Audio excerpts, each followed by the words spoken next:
আসসালামু আলাইকুম। আমি জেসমিন নেওয়াজ আমার কুকিং চ্যানেল থেকে আপনাদেরকে জানাই স্বাগতম। আজকে আমি ছোট্ট একটা ভিডিও নিয়ে আপনাদের সামনে চলে আসলাম।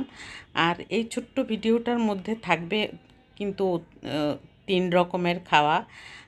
ডিম ভুনা, তারপর বেগুন ভর্তা, তারপর খুদের পোলাও চাউল দিয়ে খুদের বোয়া ভাত রান্না করেছি। সেটাই আমি আপনাদের সামনে একটু একটু করে তুলে ধরলাম। প্রথমেই আমি ডিমটা সিদ্ধ করে তারপর আমি ভেজে নিয়েছি হলুদের গুঁড়া আর লবণ দিয়ে তেলের মধ্যে ভেজে নিলাম। ভেজে নেওয়ার পর আমি এখানে রান্নাটা চড়িয়ে দিলাম।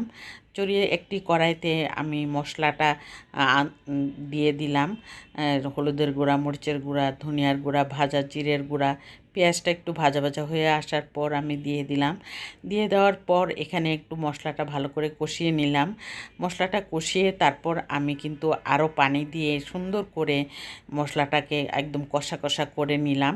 তারপরে ডিম ভাজাটা দেওয়ার পর আমি আর পানি দিব না, কারণ ডিমটা বেশি সিদ্ধ হয়ে গেলে ভালো লাগবে না, শক্ত হয়ে যাবে।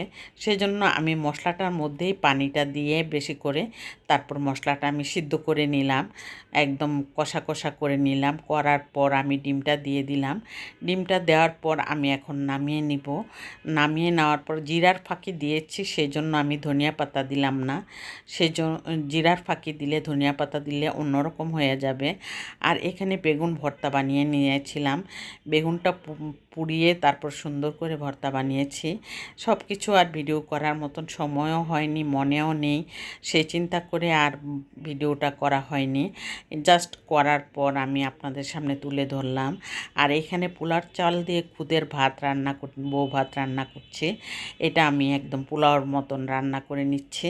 একটু হলুদের গুঁড়া দিয়েছি যাতে কালারফুল হয়, তবে বেশি হলুদের গুঁড়া আমি দেই না বোয়া ভাতের মধ্যে। আর আমার ভিডিওটা যদি আপনাদের ভালো লেগে থাকে তাহলে অবশ্যই একটি লাইক, সাবস্ক্রাইব করে দিন।